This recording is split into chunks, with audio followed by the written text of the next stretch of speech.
السلام علیکم ورحمۃ اللہ وبرکاتہ۔ الحمد للہ نحمده ونستعینه ونستغفره ونؤمن به ونتوکل علیہ ونعوذ باللہ من شرور انفسنا ومن سیئات اعمالنا من يهده الله فلا مضل له ومن يضلله فلا هادي له ونشهد ان لا اله الا الله وحده لا شريك له ونشهد أن سيدنا وسندنا وحبيبنا وكريمنا وشفيعنا ومولانا محمدا عبده ورسوله صلى الله على النبي وعلى آله وأصحابه وأتباعه وأزواجه وذرياته أجمعين فأعوذ بالله من الشيطان الرجيم بسم الله الرحمن الرحيم تبارك الذي نزل الفرقان على عبده ليكون للعالمين نذيرا وقال النبي صلى الله عليه وسلم من أحب سنتي فقد أحبني ومن أحبني كان معي في الجنة أو كما قال عليه الصلاة والسلام۔ اللہ تعالیٰ کا بے پناہ کرم ہوا، اس کا احسان ہوا، اس نے جمعہ کی گھڑیوں میں اپنے پاک بارگاہ میں حاضری کی توفیق عطا فرمائی۔ دعا کیجیے اللہ تعالیٰ ہم سب کے جڑنے کو، مل بیٹھنے کو، سننے سنانے کو قبول فرما لے، اور دعا کیجیے اللہ تعالیٰ جمعہ کی ان گھڑیوں کو ہم سب کے لیے رحمت کی، مغفرت کی گھڑیاں بنا دے۔ ربیع الاول کا مہینہ شروع ہو گیا ہے، اور جیسے ربیع الاول کا مہینہ شروع ہو جاتا ہے تو ہمارے ملک ہندوستان میں اور دوسرے ممالک میں نعتوں کی محفلیں منعقد ہوتی ہے، نعتیہ محفل، مجلسیں منعقد ہوتی ہے، سیرت النبی صلی اللہ علیہ وسلم کے جلسے منعقد کیے جاتے ہیں، دور دور سے مقررین کو بلایا جاتا اور رسول اللہ صلی اللہ علیہ وسلم کی سیرت بیان کی جاتی ہے اور سنی جاتی ہے۔ حضور پوری کائنات کے لیے نبی بنا کے بھیجے گئے، آپ پوری کائنات کی طرف نبی بنا کے بھیجے گئے۔ آپ صرف انسانوں کے نبی نہیں تھے، آپ پوری کائنات کے نبی تھے، ذرے ذرے کے نبی تھے، آپ پہاڑوں کے نبی، آپ دریا کے نبی، آپ درختوں کے نبی، آپ زمین کے نبی، آپ آسمانوں کے نبی، اور نبی جو آتے تھے وہ صرف انسانوں کے نبی ہوتے تھے، آپ جنات کے نبی، آپ فرشتوں کے نبی، پوری کائنات کی طرف اللہ تعالیٰ نے آپ کو نبی بنا کے بھیجا۔ پھر ہمیں اس نبی کا اللہ تعالیٰ نے امتی بنایا، مگر افسوس کے ساتھ کہنا پڑتا ہے صرف ربیع الاول میں قمقمے جلائے جاتے ہیں، لائٹنگ لگائی جاتی ہے، صرف ربیع الاول میں رسول اللہ کے تذکرے ہوتے ہیں، سیرت بیان کی جاتی ہے، اور ربیع الاول کا مہینہ گزرنے کے بعد میں پتہ ہی نہیں چلتا ہم کس نبی کے امتی تھے، معلوم ہی نہیں ہوتا ہمارے نبی کون تھے۔ اور کسی مسلمان کو اٹھا کے پوچھو حضور کی سیرت کے بارے میں نہیں بتا سکتے، حضور کی زندگی کے واقعات پوچھو نہیں بتا سکتے، آپ صلی اللہ علیہ وسلم کے حالات پوچھو، مسلمان رسول اللہ کی زندگی سے واقف نہیں ہے، حضور کی سیرت سے واقف نہیں ہے، رسول اللہ کے حالات مسلمان نہیں سنا سکتے۔ اس لیے ہماری یہ کوشش ہے اور ہم یہ چاہتے ہیں کہ حضور کی مختصر سیرت، حضور کی مکمل سیرت نہ کوئی بیان کر سکا، نہ قیامت تک بیان کر سکے گا۔ رسول اللہ صلی اللہ علیہ وسلم جب سے دنیا میں تشریف لائے، قیامت تک کوئی یہ دعویٰ نہیں کر سکتا کہ ہم نے رسول اللہ کی مکمل سیرت بیان کیا۔ حضور کی مختصر سیرت وہ ہمیں یاد ہو، ذہن نشیں ہو، اور دنیا کا بھی ضابطہ ہے آدمی کو جس سے محبت ہوتی ہے اس کی ہر چیز سے محبت ہوتی ہے۔ اگر ہمیں رسول اللہ سے محبت ہے تو حضور کی پوری زندگی سے محبت ہو۔ ہم اپنے باپ کی زندگی سے زیادہ رسول اللہ کی زندگی یاد رکھیں، اپنے ماں کی زندگی کے حالات سے زیادہ رسول اللہ کی زندگی کے حالات ہمیں یاد ہونا چاہیے۔ اور کوئی ہم سے پوچھے رسول اللہ کی زندگی کے بارے میں تو ہم شوق سے اور محبت سے حضور کی زندگی کے واقعات سنائیں۔ حضور صلی اللہ علیہ وسلم دنیا میں تشریف لائے، آپ دنیا میں آئے، آپ دنیا کے سب سے زیادہ پاکیزہ نسل میں آئے، حضور دنیا کے سب سے زیادہ پاکیزہ نسل میں دنیا میں تشریف لائے، پاکیزہ خاندان میں۔ آپ جیسا خاندان پاکیزہ نہ دنیا میں اس سے پہلے تھا نہ قیامت تک آئے گا۔ حضور سب سے زیادہ پاکیزہ خاندان میں اور اچھے خاندان میں اور اچھی نسل میں دنیا میں تشریف لائے۔ آپ صلی اللہ علیہ وسلم حضرت اسماعیل کے خاندان سے، رسول اللہ صلی اللہ علیہ وسلم حضرت اسماعیل کے خاندان سے، حضرت ابراہیم کے خاندان سے، پھر یہ نسب آگے بڑھتا ہے اور حضرت آدم علیہ السلام تک پہنچتا ہے۔ حضرت آدم علیہ السلام تک جو نسل پہنچتا ہے وہ حضرت اسماعیل سے، حضرت ابراہیم سے، پھر حضرت آدم علیہ السلام سے جا کے یہ نسل ملتا ہے۔ آپ کے جد امجد، آپ کے داداؤں میں حضرت ابراہیم علیہ السلام، اسی لیے رسول اللہ صلی اللہ علیہ وسلم جب معراج میں تشریف لے گئے، آسمانوں میں نبیوں سے ملاقات ہوئی تو ہر نبی نے کہا اے نبی آپ کا آنا مبارک ہو، اے نیک نبی آپ کا آنا مبارک ہو۔ لیکن جب حضرت ابراہیم سے ملاقات ہوئی تو حضرت ابراہیم نے کہا میرے بیٹے اور نیک بیٹے اور میرے اچھے بیٹے آپ کا آسمانوں میں آنا مبارک۔ آپ صلی اللہ علیہ وسلم کا نسب حضرت ابراہیم علیہ السلام تک جا کے ملتا ہے اور حضرت ابراہیم سے حضرت آدم علیہ السلام تک جا کے ملتا ہے۔ اللہ تعالیٰ نے نبیوں کو جنت کی مٹی سے بنایا۔ یہ صرف تقریر نہیں ہے، باز نہیں ہے، آپ اسے یاد رکھیں، اس بات کو ذہن میں رکھیں اور دل کی تختی پہ نوٹ کریں۔ اللہ تعالیٰ نے تمام انبیاء کو جنت کی مٹی سے بنایا۔ جنت کی مٹی پاکیزہ مٹی، جنت کی مٹی خوشبودار مٹی، جنت کی مٹی سب سے اچھی مٹی۔ اللہ تعالیٰ نے تمام انبیاء کو جنت کی مٹی سے بنایا۔ ہمیں اور آپ کو اور عام انسانوں کو اللہ تعالیٰ نے عام مٹی سے بنایا، عام مٹی سے بنایا، اور تمام انبیاء کو اللہ تعالیٰ نے جنت کی مٹی سے بنایا۔ جنت کی مٹی پاکیزہ، نبیوں کی خصلت بھی پاکیزہ، ان کی عادتیں پاکیزہ ہوتی ہیں۔ ایک عربی کا مقولہ ہے جس میں کہا گیا اصل آدمی اپنی اصل کی طرف لوٹتا ہے، ہر چیز کل شیء یرجع الی اصلہ، ہر چیز اپنے اصل کی طرف لوٹتی ہے۔ آدمی اصل کی طرف جاتا ہے، کوئی آدمی کچھ کر لیتا ہے تو لوگ کہتے ہیں کہ باپ دادا بھی ایسے تھے، ان کا خاندان ایسے تھا۔ آدمی اور ہر چیز اپنے اصل کی طرف لوٹتی ہے۔ انسان مٹی سے بنایا گیا، مر کے مٹی ہو جائے گا، اپنی اصل کی طرف لوٹے گا۔ اصل چیز اصل کی طرف لوٹتی ہے۔ انبیاء جنت کی مٹی سے پیدا کیے گئے، ہم اور آپ عام مٹی سے پیدا کیے گئے۔ عام مٹی میں کدورت ہوتی ہے، عام مٹی میں بدبو ہوتی ہے، عام مٹی میں گندگی ہوتی ہے، عام مٹی میں جلن حسد ہوتا ہے۔ اسی لیے انسانوں میں بو ہوتی ہے اور انسانوں میں کدورت ہوتی ہے اور گندگی ہوتی ہے اور غلاظت ہوتی ہے، اور انبیاء اللہ تعالیٰ نے ان کو جنت کی مٹی سے بنایا، اس لیے ان میں خوشبو ہوتی ہے، ان میں پاکیزگی ہوتی ہے، ان میں ان کے اچھے اخلاق ہوتے ہیں۔ انبیاء ان کو اللہ تعالیٰ نے جنت کی مٹی سے بنایا، اس لیے وہ خوشبودار ہوتے ہیں، ان میں گندگی نہیں ہوتی۔ عام انسانوں کو اللہ تعالیٰ نے عام مٹی سے بنایا اور انبیاء کو اللہ تعالیٰ نے جنت کی مٹی سے بنایا۔ انبیاء کی نسل ہے حضرت ابراہیم علیہ السلام۔ حضرت ابراہیم علیہ السلام کی نسل میں اللہ تعالیٰ نے رسول اللہ صلی اللہ علیہ وسلم کو پیدا کیا۔ حضرت ابراہیم عراق کے تھے، عرب کے نہیں تھے۔ حضرت ابراہیم علیہ السلام ابراہیم عراق کے تھے، ملک شام کے تھے، فلسطین کے تھے، عرب نہیں تھے۔ بعض لوگوں نے لکھا حضرت ابراہیم کی زبان عبرانی زبان تھی، ابراہیم علیہ السلام کی عربی زبان نہیں تھی۔ عربوں کی 3 قسمیں ہیں۔ ایک قسم کہا جاتا ہے مستعربہ، وہ عرب جن کو بعد میں عربی سکھائی گئی۔ ایک وہ عرب جن کو بعد میں عربی سکھائی گئی، ان کی زبان عربی نہیں تھی، زبان ان کی دوسری تھی، انہوں نے عربوں سے زبان سیکھا، ان کو مستعربہ کہا جاتا ہے۔ حضرت ابراہیم علیہ السلام کے خاندان کو عدنانی خاندان کہا جاتا ہے۔ حضرت ابراہیم علیہ السلام کے خاندان کو عدنانی زبان، عدنانی خاندان، اسماعیلی خاندان، مستعربہ خاندان کہا جاتا ہے۔ حضرت ابراہیم علیہ السلام کے خاندان آج سے 4,500 سال پہلے ابراہیم علیہ السلام عراق کے اور نامی شہر میں پیدا ہوئے۔ پھر اللہ تعالیٰ نے حضرت ابراہیم کو نبی بنایا۔ حضرت ابراہیم نے ہجرت کیا، حضرت ابراہیم ہجرت کر کے ملک شام آئے، فلسطین آئے۔ پھر حضرت ابراہیم کی شادی ہوئی حضرت ہاجرہ سے۔ حضرت ابراہیم بوڑھے ہو گئے تھے، بچے نہیں تھے، دعا مانگتے تھے، یوں کہتے تھے یا اللہ مجھے اولاد عطا فرما، نیک اولاد عطا فرما۔ اللہ تعالیٰ نے ان کا نکاح کرایا حضرت ہاجرہ سے۔ بوڑھے تھے حضرت ابراہیم، حضرت ہاجرہ 22 سال کی تھی۔ اللہ تعالیٰ نے بڑھاپے میں ان کو اولاد دیا، انہوں نے اپنے بیٹے کا نام اسماعیل رکھا۔ اللہ تعالیٰ نے حکم کیا ابراہیم اپنے بیٹے اسماعیل کو اور بیوی کو وہاں چھوڑو جہاں ہم حکم کرتے ہیں۔ حضرت ابراہیم اپنے بیٹے کو لے کے چلے اسماعیل کو اور بیوی کو لے کے چلے جہاں آج خانہ کعبہ ہے، جہاں آج زمزم کا کنواں ہے، وہاں پہنچے۔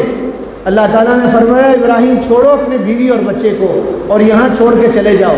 حضرت ابراہیم نے کچھ نہیں کہا، اللہ سے نہ شکوہ کیا، نہ شکایت کی، نہ رونا رویا، نہ یہ کہا یا اللہ بڑھاپے میں آپ نے اولاد دیا پھر اولاد کو چھوڑنے کا حکم دے رہے۔ آپ اللہ کے نبی تھے، نبی اللہ کے حکم کے آگے اپنا سر تسلیم کر دیتے اور اپنی گردن جھکا دیتے، اور نبی اللہ کے حکم کے آگے کچھ نہیں کہتے۔ اللہ نے فرمایا یہاں چھوڑو بیوی اور بچے کو، تو چھوڑ کے چل پڑے۔ پیچھے سے ہاجرہ نے کہا کہاں جا رہے ہو، کس کے نام پہ چھوڑ کے جا رہے ہو؟ حضرت ابراہیم نے کچھ نہیں کہا۔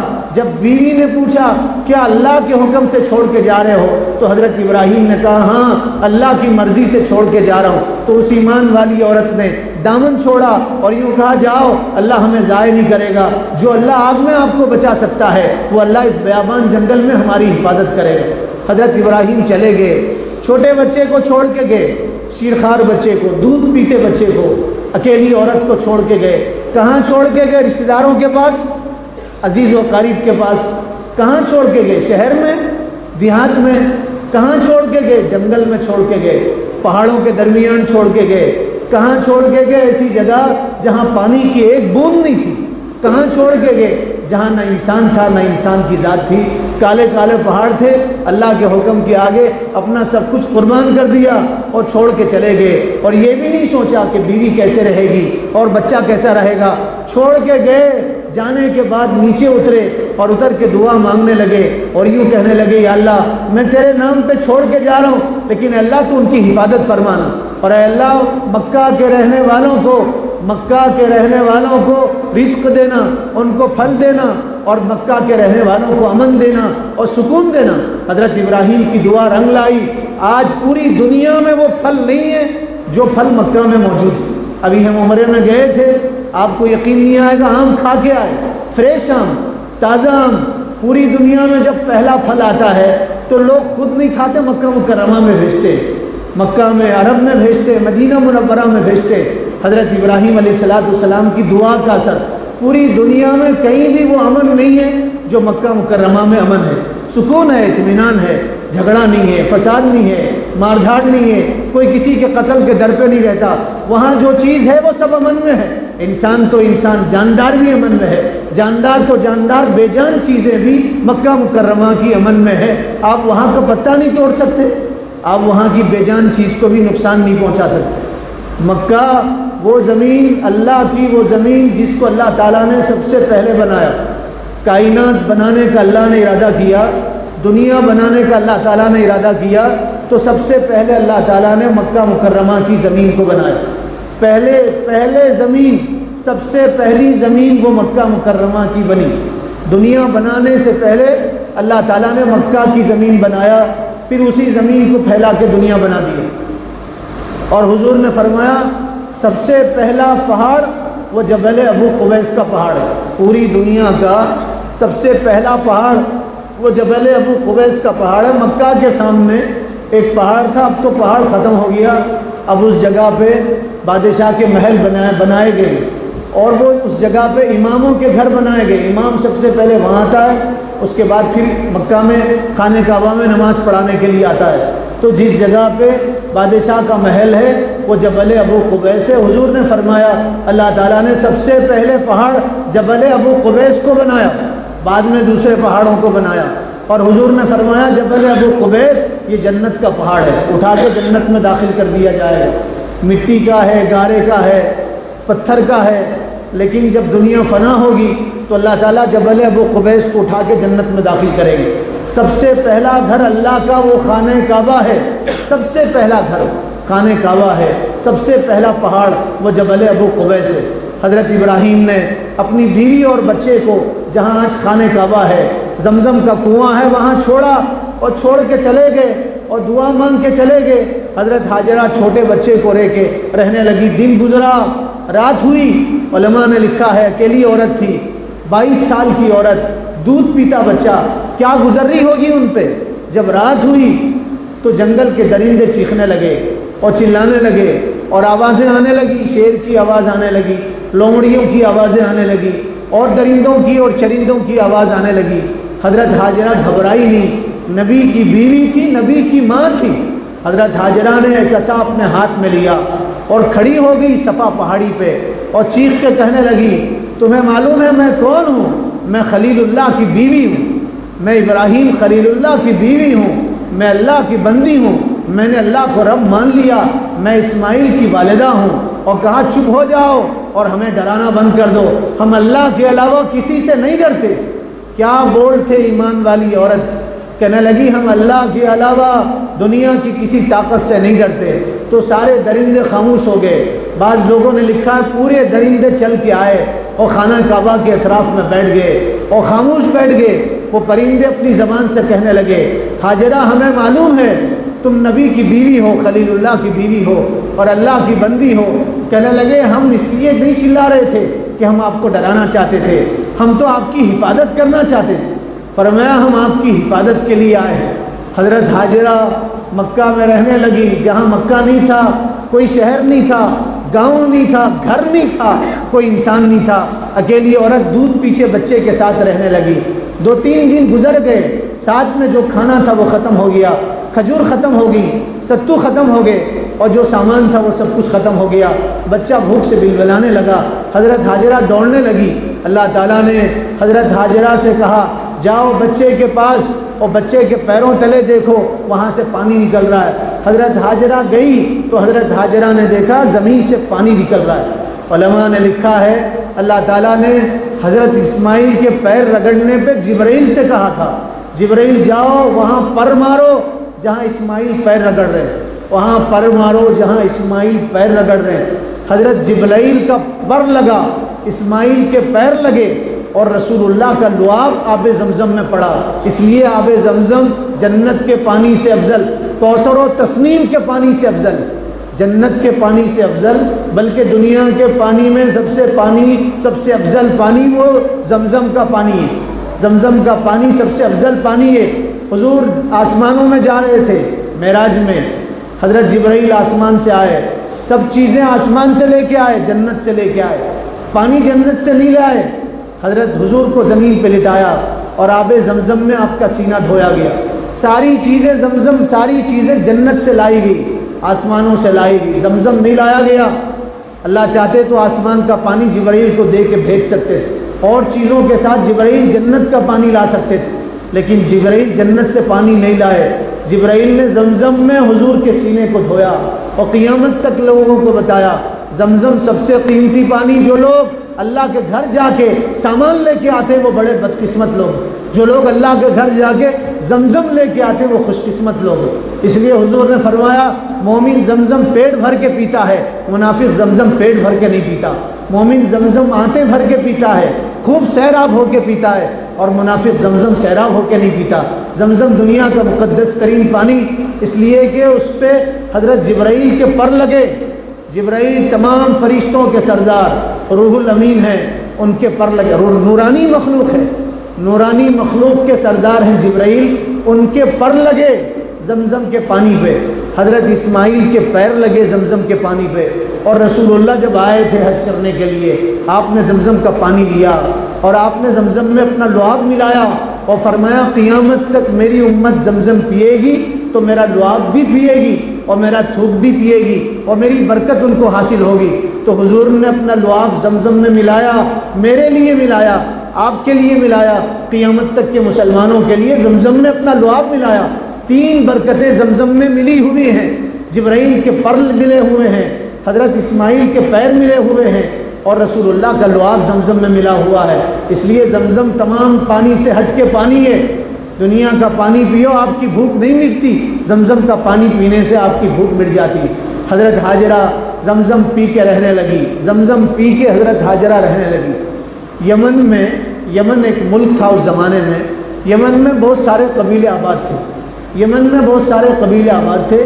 یمن والوں نے ایک ڈیم بنایا تھا جہاں پانی انہوں نے اسٹاک کیا تھا، پانی جمع کیا تھا، پانی اسٹاک کیا تھا، بہت بڑا ڈیم بنایا تھا۔ جیسے آج بھی ڈیم بنائے جاتے، پانی کو جمع کیا جاتا ہے، اس لیے جمع کیا جاتا ہے کہ مشکل وقت میں یہ پانی سے ہم سیراب ہوں گے اور اس پانی کو پئیں گے اور اپنی کھیتیوں کو سیراب کریں گے۔ جیسے پہلی قوموں میں بھی ڈیم بنانے کا رواج تھا، قوم عاد، قوم سمود، انہوں نے بھی ڈیم بنایا تھا، بہت بڑے بڑے سد بنا دیے تھے، ڈیم بنایا تھا، پانی کو اسٹاک کیا تھا۔ اس طرح یمن والوں نے سد یمن بنایا تھا، ڈیم بنایا تھا، بہت بڑا ڈیم بنایا تھا، اس میں پانی کو اسٹاک کیا تھا، باڑھ آئی اور آسمان سے پانی برسنے لگا اور وہ ڈیم بہہ گیا اور ڈیم ٹوٹ گیا اور اس کی دیواریں ٹوٹ گئی اور پورا پانی یمن میں بہہ گیا، بہت سارے لوگ مر گئے، جو بچے یمن کے لوگ وہ خاندان ہجرت کر کے دوسرے ملکوں میں جانے لگے۔ یمن میں خاندان تھا، قبیلہ تھا، اس کا نام تھا قبیلہ جرہم، قبیلہ جرہم میں قبیلہ تھا، وہ قبیلہ ہجرت کر کے مکہ کی طرف چلنے لگا، مکہ کی وادیوں کی طرف، پانی کی تلاش میں تھا۔ پانی اس زمانے میں سب سے قیمتی چیز تھی عرب والوں کے لیے، پانی نہیں ہوتا تھا عرب کی زمین میں، آج بھی مکہ میں پانی نہیں ہے، مکہ کی زمین میں پانی نہیں ہے، بہت سارے لوگوں نے قسمت آزمایا، بڑی بڑی مشینوں سے کھودا گیا، مکہ کی زمین میں تہ تک صرف دھواں نکلا اور دھول نکلی اور پانی نہیں نکلا، اور حضرت اسماعیل کے رگڑنے سے، پیر رگڑنے سے اور جبرائیل کے پر مارنے سے ایسی جگہ پہ جہاں آج تک پانی نہیں نکلا، ایسا پانی نکل رہا 4500 سال سے، وہ کنواں بہہ رہا اور قیامت تک بہے گا انشاءاللہ۔ حضرت اسماعیل کے پیر رگڑنے سے اس زمین پہ پانی نکل رہا۔ پانی قیمتی چیز تھی، آج بھی عرب میں پیٹرول سستا ہے، آپ کو پیپسی سستی ملے گی، پانی مہنگا ہے، پانی مہنگا ہے عرب میں، پانی نہیں ہے وہاں کی سرزمین میں۔ تو جرہم قبیلہ پانی کی تلاش میں نکلا اور مکہ مکرمہ کے پاس سے جانے لگا، اس نے دیکھا مکہ کے پاس پرندے اڑ رہے ہیں اور پرندے مکہ کے اطراف منڈلا رہے ہیں، تو قبیلے کا جو سردار تھا اس نے کہا جہاں پانی ہوتا ہے وہاں پرندے منڈلاتے ہیں، یہ زمین جہاں پانی نہیں ہے یہاں پرندے نہیں رہتے، اور دیکھو تو صحیح وہاں پرندے آسمانوں میں اڑ رہے ہیں، ہو سکتا ہے وہاں پانی ہوگا، تم جا کے تلاش کرو اور جا کے دیکھو وہاں کیا ہے۔ تو کچھ لوگ گئے اور جا کے انہوں نے دیکھا تو دیکھا ایک عورت بیٹھی ہے اور ایک بچہ ہے اس کے گود میں، اور پانی زمین میں سے بہہ رہا ہے اور وہ عورت پانی خود پی رہی ہے اور بچے کو پلا رہی، یہ خوش ہو گئے اور قبیلے کے سردار کے پاس گئے اور جا کے کہنے لگے سردار خوش ہو جاؤ، وہاں پانی ہے اور زمین کے اوپر پانی ہے اور پانی کا چشمہ بہہ رہا ہے اور کوئی نہیں ہے، اکیلی عورت ہے اور اس کے گود میں چھوٹا سا بچہ ہے۔ پورا قبیلہ آیا، قبیلے والوں نے حضرت ہاجرہ سے بات کیا، ان قبیلے والوں میں شرافت تھی، قبیلے والوں میں عزت تھی، احترام تھا، اکیلی عورت دیکھ کے انہوں نے عورت کی عزت نہیں لوٹا، عورت سے دست درازی نہیں کیا، فائدہ نہیں اٹھایا، انہوں نے کہا اماں جان ہم یہاں آباد ہونا چاہتے ہیں، ہم پانی کی تلاش میں آئے ہیں، ہمیں پانی ملا ہے، ہم یہاں آباد ہونا چاہتے ہیں۔ تو حضرت ہاجرہ نے کہا تم آباد تو یہاں ہوں گے لیکن اس کنویں پہ تمہارا کوئی حق نہیں ہوگا، کنویں پہ میرا حق ہوگا، جب بھی تمہیں پانی چاہیے ہوگا تو تم مجھ سے پانی مانگو گے، میری اجازت ملنے پہ اس کا پانی پیو گے اور پانی استعمال کرو گے، اور میری اجازت نہیں ہوگی تو تم اس کنویں کا پانی استعمال نہیں کر سکتے۔ قبیلے والوں نے شرط قبول کر لیا۔ پھر حضرت ہاجرہ نے کہا دیکھو ہماری زبان دوسری زبان ہے، میرے بچے کی زبان دوسری زبان ہے، ہم یہاں کے نہیں ہیں، ہم اصل عرب نہیں ہیں، ہم باہر کے آئے ہوئے ہیں، تم جب ہمارا بچہ بڑا ہوگا تو مجھے اور میرے بچے کو عربی زبان سکھا دینا۔ اصل جو عرب ہیں، اصل جو عرب وہ یمن کے عرب ہیں، اصل جو عرب یمن کے عرب ہیں، عرب کے عرب اصل نہیں ہے، یمن کے اصل عرب ہیں۔ حضرت ہاجرہ اصل عرب نہیں ہے، حضرت ابراہیم اصل عرب نہیں ہے، حضرت اسماعیل اصل عرب نہیں ہے، یہ تو باہر سے آئے ہوئے ہیں، اس لیے ان کے خاندان کو مستعربہ کہا جاتا ہے۔ مستعربہ کے معنی وہ عرب جو باہر سے آئے اور آ کے انہوں نے عربی زبان سیکھا اور وہیں آباد ہو گئے اور ان کی نسلیں وہیں پلی اور بڑی اور وہ عرب میں منتقل ہو گئے، ان کو مستعربہ کہا جاتا ہے۔ حضرت ابراہیم اصل عرب نہیں ہے، یہ قبیلہ جرہم قبیلہ یہ اصل عرب ہے۔ تو انہوں نے حضرت ہاجرہ سے کہا ہم آپ کے بچے کو عربی سکھائیں گے، آپ کو سکھائیں گے۔ پھر حضرت ہاجرہ نے کہا سنو ہم تو تمہارے نسل کے نہیں ہیں، خاندان کے نہیں ہیں، قبیلے کے نہیں ہیں، عرب میں خاندانوں میں بچیاں دی جاتی تھیں، غیر خاندان میں بچی نہیں دی جاتی تھی۔ رسول اللہ صلی اللہ علیہ وسلم نے اس رسم کو توڑا اور بتایا خاندان دیکھ کے بچیوں کو مت دو، اخلاق دیکھ کے بچیوں کو دو، دینداری دیکھ کے بچیوں کو دو، حسب نسب کوئی معنی نہیں رکھتا، قیامت میں حسب نسب نہیں چلے گا، قیامت میں شرافت چلے گی، تقویٰ چلے گا، کردار چلے گا، دینداری چلے گی، قیامت میں نماز پن چلے گا، قیامت میں دینداری چلے گی، محبت چلے گی اللہ رسول کی، اس کے علاوہ خاندان نہیں چلے گا۔ تو فرمایا دیکھو میرا بچہ جب بڑا ہوگا تو اپنے خاندان کی بیٹی سے میرے بچے کا نکاح کر دینا۔ قبیلہ جرہم نے یہ شرط قبول کیا اور قبیلہ جرہم وہاں آباد ہو گیا، قبیلہ جرہم وہاں آباد ہو گیا۔ پھر لمبا قصہ ہے۔ پھر اللہ تعالیٰ نے حضرت ابراہیم سے کہا جاؤ جا کے اپنے بیٹے کے ساتھ خانہ کعبہ کی تعمیر کرو، جاؤ اپنے بیٹے کے ساتھ خانہ کعبہ بناؤ۔ حضرت اسماعیل کی عمر 16 سال کی تھی، 16 سال کی تھی حضرت اسماعیل کی عمر۔ حضرت ابراہیم تو بوڑھے ہو گئے تھے، 100 سال سے زیادہ عمر تھی حضرت ابراہیم کی۔ اللہ نے فرمایا جاؤ اپنے بیٹے کے ساتھ جاؤ اور ہمارا گھر بناؤ، اپنے بیٹے کے ساتھ مل کے ہمارا گھر بناؤ۔ حضرت ابراہیم آئے، دیکھا خانہ کعبہ کے کوئی نشانات نہیں ہیں، نقشہ نہیں ہے، اللہ کا گھر کیسے بنائیں گے؟ بغیر نقشے کے گھر نہیں بنتا، عمارت نہیں بنتی، اب یہ نقشہ نہیں ہے، اللہ کا گھر کیسے بنائیں گے؟ تو حضرت ابراہیم نے اللہ سے کہا پروردگار ہم تیرا گھر کس نقشے پہ بنائیں، کہاں بنائیں؟ تو اللہ تعالیٰ نے فرمایا ابراہیم ایک بادل آئے گا، بادل کا ٹکڑا، اور بادل کا ٹکڑا سایہ کرے گا، اور جہاں جہاں اس بادل کے ٹکڑے کے سائے ہوں گے وہاں وہاں کھدائی کرو اور وہاں وہاں عمارت بناؤ، اور جس پہ سایہ نہیں ہوگا اس پہ عمارت مت بناؤ۔ بادل کا ٹکڑا آیا، اس نے سایہ کیا اور اس کی چھاؤں زمین پہ پڑی، اور جہاں جہاں اس کی چھاؤں پڑی حضرت ابراہیم علیہ السلام کھدائی کرنے لگے۔ کچھ دن کھدائی کے بعد اس کے جو پرانے کھنڈرات تھے، کھدائی کے بعد پرانی جو عمارت تھی اس کے آثار نمودار ہوئے، پورے خانہ کعبہ کا نقشہ باہر آ گیا، اور یہ وہ خانہ کعبہ کا نقشہ تھا جس کو حضرت آدم نے بنایا تھا۔ حضرت آدم علیہ السلام نے جس کو بنایا تھا، نوح علیہ السلام کے زمانے میں خانہ کعبہ بہہ گیا تھا، اس کی عمارت بہہ گئی تھی، اس کا نقشہ ختم ہو گیا تھا طوفان نوح میں، نوح علیہ السلام کے زمانے میں۔ اب حضرت ابراہیم بنانے لگے تو اس کی بنیادیں باہر آ گئی، اللہ نے فرمایا اب اس پہ خانہ کعبہ بناؤ۔ حضرت ابراہیم علیہ السلام اپنے 16 سال کے بیٹے کے ساتھ خانہ کعبہ بنانے لگے۔ پتھر مخصوص پہاڑوں سے لائے جاتے، ہر پہاڑ کا پتھر نہیں لیا جاتا، وہ پہاڑ کے پتھر لیے جاتے جو جنتی پہاڑ تھے، اس کے پتھر لیے جاتے اور خانہ کعبہ کی بنیاد مضبوط کی جاتی۔ عمارت بڑھنے لگی، دیواریں اونچی ہونے لگی، تو اللہ تعالیٰ سے حضرت ابراہیم نے کہا پروردگار یہاں کوئی سیڑھی نہیں ہے، اور کہا پروردگار عمارت اونچی ہو گئی ہے، اب ہم اس سے آگے نہیں بنا سکتے۔ تو اللہ تعالیٰ نے آسمان سے ایک پتھر بھیجا، آسمان سے اللہ نے ایک پتھر بھیجا، فرمایا ابراہیم اس پتھر پہ کھڑے رہو، اور جیسے جیسے عمارت جیسے جیسے دیوار بڑی ہوگی یہ پتھر اونچا ہوتا چلا جائے گا، اور یہ پتھر بڑا ہوتا چلا جائے گا۔ اللہ کی شان دیکھیے، اس کی قدرت دیکھیے۔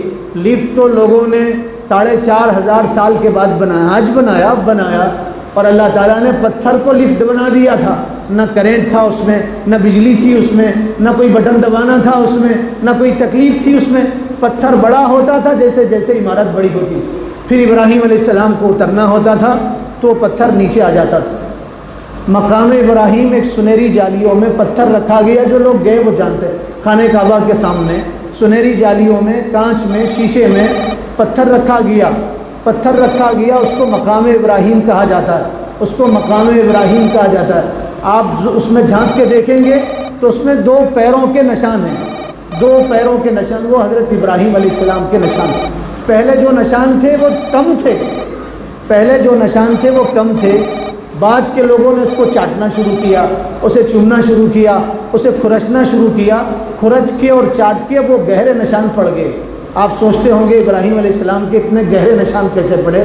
علماء نے، مورخین نے لکھا ہے پہلے ہلکے نشان تھے، جیسے آپ پانی میں چل کے آ جاؤ اور زمین پہ پیر رکھو یا دھول والی جگہ پہ پیر رکھو نشان پڑ جاتے ہیں، آپ پتھر پہ پیر رکھو نشان پڑ جاتے ہیں، تو ویسے نشان تھے صرف۔ بعد میں لوگ اس کو کھرچنے لگے، اس کو چومنے لگے، اسے چاٹنے لگے، وہ نشان گہرے ہو گئے۔ اللہ تعالیٰ نے وہ پتھر آسمانوں سے بھیجا، حضرت ابراہیم علیہ السلام نے اور اسماعیل علیہ السلام نے خانہ کعبہ کی تعمیر کیا اور خانہ کعبہ بنایا گیا، اور جس پتھر پہ ٹھہر کے بنایا گیا تھا وہ پتھر پہلے خانہ کعبہ میں لگایا گیا تھا، پہلے وہ پتھر خانہ کعبہ میں لگایا گیا تھا، پھر ایک مرتبہ طوفان آیا، پتھر گرے، اور یہ پتھر سڑک کے جہاں آج مقام ابراہیم ہے اس جگہ پہ آ کے گر گیا، اور اس پتھر کو بعد میں اسی جگہ پہ نصب کیا گیا۔ پہلے یہ پتھر خانہ کعبہ کے اندر تھا۔ تو قصہ مختصر یہ ہے، خانہ کعبہ تعمیر ہوا، پھر اللہ تعالیٰ نے حضرت ابراہیم سے کہا ابراہیم آواز دو، لوگوں کو آواز دو، وہ میرے گھر آئیں اور میرے گھر کا طواف کریں اور میرے گھر میں عبادت کریں۔ حضرت ابراہیم علیہ السلام نے آواز دیا، کہاں ٹھہر کے آواز دیا؟ بعض کتابوں میں لکھا ہے اسی پتھر پہ جو جنت سے آیا تھا اسی پہ ٹھہر کے آواز دیا، بعض کتابوں میں لکھا ہے جبل ابو قبیس پہ ٹھہر کے آواز دیا، بعض کتابوں میں لکھا عرفات کے میدان میں ٹھہر کے آپ نے لوگوں کو آواز دیا۔ حضرت ابراہیم نے کہا یا اللہ میری آواز کہاں تک پہنچے گی؟ تو اللہ نے فرمایا آواز دینا تمہارا کام ہے، آواز پہنچانا ہمارا کام ہے۔ تم آواز دو، ہم تمہاری آواز زندوں تک بھی پہنچائیں گے، تمہاری آواز مردوں تک بھی پہنچائیں گے، تمہاری آواز عالم ارواح میں رہنے والے انسانوں تک بھی پہنچائیں گے۔ حضرت ابراہیم علیہ السلام نے آواز دیا، پھر لوگ دنیا کے کونے کونے سے آنے لگے اور خانہ کعبہ میں عبادت کرنے لگے۔ سنو میرے بھائیوں، حضرت ابراہیم علیہ السلام کے زمانے میں خانہ کعبہ میں سب لوگ توحید پرست تھے، سب لوگ توحید پرست تھے، سب ایک اللہ کے ماننے والے تھے، شرک نہیں تھا، بت پرستی نہیں تھی، دوسروں کو پوجا کرنے والے نہیں تھے، ایک اللہ کو ماننے والے لوگ تھے پورے خانہ کعبہ میں، اور کئی ہزار سال تک صرف ایک اللہ کو ماننے والے لوگ رہے خانہ کعبہ میں۔ دوسرا کوئی آدمی نہیں تھا، کوئی دوسری ذات نہیں تھی، کوئی دوسرا طبقہ نہیں تھا، کوئی دوسرا مذہب نہیں تھا، سب لوگ دین حنیف پہ تھے، ایک اللہ کی عبادت کرتے تھے، ایک اللہ کے سامنے سر جھکاتے تھے۔ خاندان میں خانہ کعبہ کے سرداروں میں ایک آدمی پیدا ہوا، اس کا نام تھا عمرو ابن لوہی۔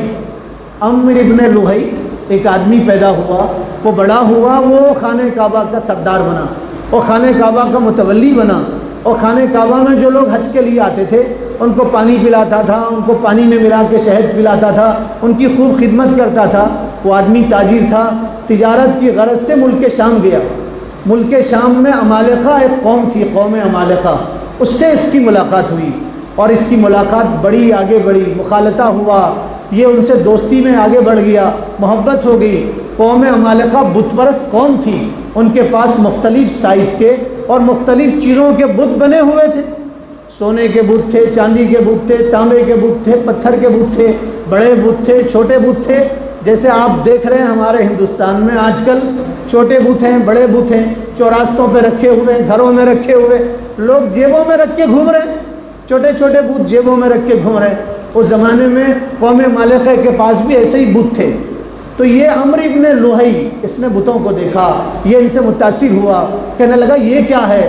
تو انہوں نے کہا، قوم مالکہ نے کہا ہم میں جو بڑے لوگ تھے، ہمارے جو بڑے بزرگ تھے مر گئے تھے، ہم ان کے بت بناتے اور ان کی پوجا کرتے تاکہ ہمارے جو لوگ ہیں ان کی روحیں خوش ہو جائیں، ان کی بت کے سامنے ہم پوجا کرتے اور چڑھاوے چڑھاتے تاکہ جو ہمارے بڑے مرحوم تھے، بزرگ تھے، وہ خوش ہو جائیں، اس لیے ہم یہ ایسا کام کرتے ہیں۔ اب یہ ان کی باتوں سے متاثر ہوا، یہ مکہ کچھ بت لے کے آیا، لوگوں کو جمع کیا، لوگوں سے کہا دیکھو ہم تو ایک اللہ کی عبادت کرتے ہیں، لیکن جو ہمارے بڑے بزرگ تھے ہم ان کی تصویر بنائیں گے، بت بنائیں گے، اور ان کے سامنے جھکیں گے، وہ خوش ہوں گے اور اللہ سے ہماری سفارش کریں گے۔ تو اس زمانے میں بت پرستی کا آغاز ہوا۔ حدیث میں ہے حضور نے فرمایا اول من ولد الشرک، سب سے پہلے جس نے بت پرستی شروع کیا وہ عمرو ابن لوہی تھا، عمرو ابن لوہی۔ حضور نے فرمایا اس سے پہلے بت پرستی نہیں تھی، شرک نہیں تھا، اس نے سب سے پہلے بت پرستی شروع کیا، اور خاندان کے لوگوں کو جمع کیا، قبیلے کے، اور کہا بھائی ہر خاندان کا ایک ایک بت ہونا چاہیے۔ پھر ہر خاندان کا ایک ایک بت ہوا، پھر کہا ہر آدمی کا ایک ایک بت ہونا چاہیے، ہر آدمی کے پاس ایک ایک معبود تھا۔ کسی شاعر نے کہا کھڑے رہتے ہیں لیٹے رہتے ہیں، کھڑے رہتے ہیں لیٹے رہتے ہیں، یہ کیسے خدا ہے جو معبود سے بڑے رہتے ہیں؟ عجیب خدا ان کے خدا بنائے گئے۔ پھر اس نے یہ چال چلا، کہنے لگا کہ آپ کو بت بنانا ہو تو مکہ کی زمین سے مٹی لے جا کے بت بنائیں گے، اور مکہ کے پتھروں سے آپ بت بنائیں گے، باہر سے بت نہیں بنائیں گے۔ اب لوگ اس کے پاس آتے، وہ مکہ کی مٹی بیچتا تھا، پتھر بیچتا تھا، معبود بنائے جانے لگے۔ پھر اس نے سب کو جمع کیا، کہا ہر خاندان کا ایک ایک بت خانہ کعبہ میں نصب کریں گے۔ ہر خاندان کا ایک ایک بت خانہ کعبہ میں نصب کیا گیا، 360 بت نصب کیے گئے۔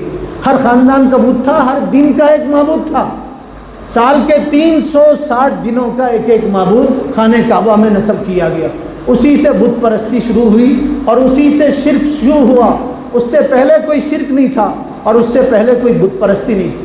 اب آئیے اس کے بعد کیا ہوا، انشاءاللہ مختصر سیرت، کئی جمعہ تک انشاءاللہ حضور کی مختصر سیرت آپ کے سامنے بیان کی جائے گی۔ اس کے بعد کیا ہوا، پھر رسول اللہ کی ولادت کیسے ہوئی، پھر حضور کے بچپن کا زمانہ کیسے تھا، پھر آپ کے 53 سال کیسے گزرے، پھر 63 سال کیسے گزرے، پھر مکہ کی زندگی کیسے تھی، پھر مکہ کی مدینے کی زندگی کیسے تھی، رسول اللہ کی سیرت آپ کے سامنے بیان کی جائے گی۔ اگلی جمعہ میں اس کے بعد کی بات بتائی جائے گی۔ آپ سے گزارش ہے اگلی جمعہ میں آئیں، انشاءاللہ کئی جمعہ تک سلسلہ چلتا رہے گا.